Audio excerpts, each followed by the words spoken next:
નમસ્કાર મિત્રો, સંજય મેથ્સ અને સાયન્સ એકેડમીમાં તમારું સ્વાગત છે.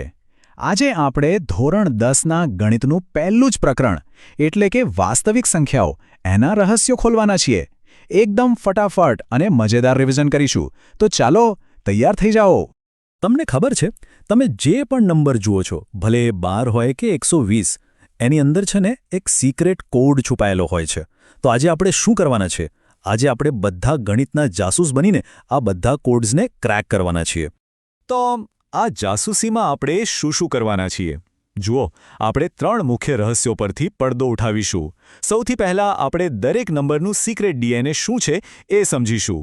પછી ગુસા અને લસાની એક મસ્ત મજાની ગેમ રમીશું. અને છેલ્લે પેલી રહસ્યમય એટલે કે અસમય સંખ્યાઓની દુનિયામાં એક ડૂબકી મારીશું.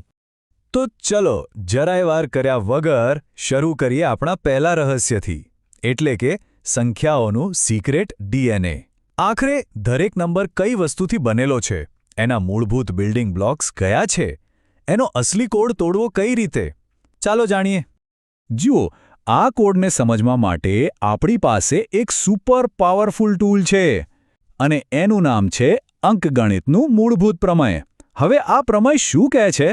એ બસ એટલું જ કહે છે કે તમે દુનિયાની કોઈ પણ વિભાજ્ય સંખ્યા લઈ લો, એને અવિભાજ્ય સંખ્યાઓના ગુણાકાર તરીકે ફક્ત અને ફક્ત એક જ રીતે લખી શકાય. એની રીત યુનિક હોય છે. બસ. ચાલો એક સિમ્પલ ઉદાહરણ લઈએ, જેમ કે 12. એનો સિક્રેટ કોડ શું છે? 2 × 2 × 3. બસ આટલું જ. તમે ગમે તેટલી મહેનત કરી લો, બીજા કોઈ અવિભાજ્ય નંબરોનું કોમ્બિનેશન બનાવીને 12 નહીં બનાવી શકો. આ જ તો એની ખાસ ઓળખ છે, એનું ડીએનએ છે. ફિક્સ. અને હા, આ પ્રમેયમાંથી જ એક બીજો બહુ જ અગત્યનો નિયમ બહાર આવે છે. આને બરાબર મગજમાં ફિટ કરી લેજો. નિયમ એ છે કે જો કોઈ અવિભાજ્ય સંખ્યા p કોઈ સંખ્યાના વર્ગને એટલે કે a² ભાગી શકે ને, તો એ જ સંખ્યા p પેલી મૂળ સંખ્યા a ને પણ ભાગી જ શકે. એ પાક્કું છે. આ નિયમ આપણને આગળ બહુ જ કામ લાગશે, યાદ રાખજો. સારું, તો હવે જ્યારે આપણે નંબરોના ડીએનએને સમજી ગયા છીએ, તો ચાલો આગળ વધીએ આપણા બીજા સેક્શન તરફ. હવે આપણે જોઈશું કે આ પ્રાઇમ નંબરના કોડનો ઉપયોગ કરીને આપણે 2 નંબરો વચ્ચેના સંબંધો એટલે કે રિલેશનશિપને કેવી રીતે સમજી શકીએ. અહીંયા છે ને એક વાત ખાસ ધ્યાન રાખવા જેવી છે. જ્યારે આપણી પાસે 2 સંખ્યા હોય તો એમના ગુસા અને લસાનો ગુણાકાર કરો ને, તો એ 2 સંખ્યાઓના ગુણાકાર જેટલો થાય. એકદમ સિમ્પલ. પણ અહીંયા જરા સાવધાન રહેજો. આ જાદુ 3 સંખ્યાઓ પર કામ નથી કરતો. ત્યાં આ નિયમ લાગુ નથી પડતો. આ ભૂલ પરીક્ષામાં ક્યારે ના કરતા. વિશ્વાસ નથી આવતો? ચાલો આપણે જાતે જ ટેસ્ટ કરીએ. 2 નંબર લઈએ, 6 અને 20. ઓકે, તો 6 અને 20નો ગુસા શું થાય? 2. અને લસા 60. બરાબર. હવે બંનેનો ગુણાકાર કરો. 2 × 60 એટલે થયા 120.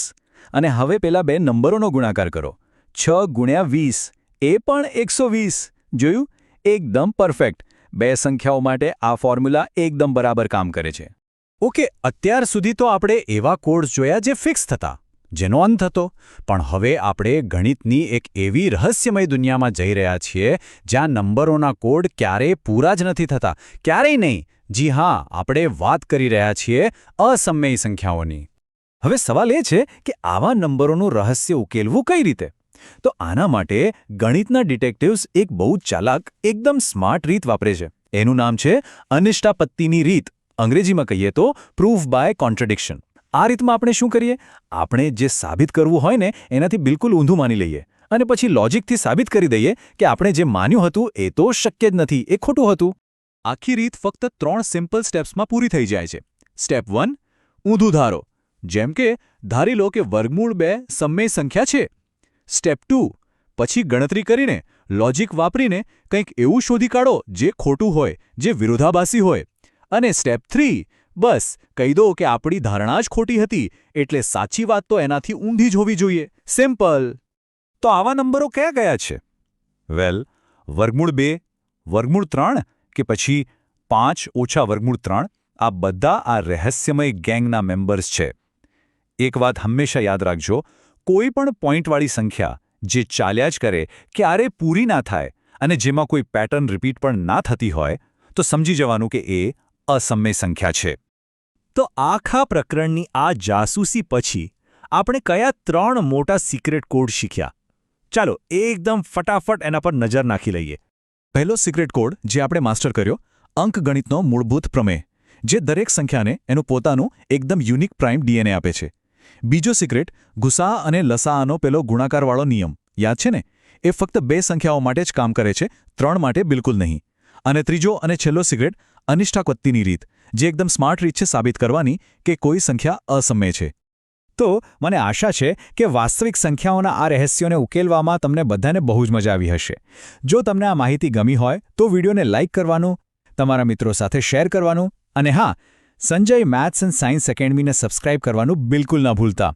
આપણે બહુ જ જલ્દી મળીશું ગણિતના આવા જ બીજા કોઈ રોમાંચક રહસ્ય સાથે. ત્યાં સુધી આવજો.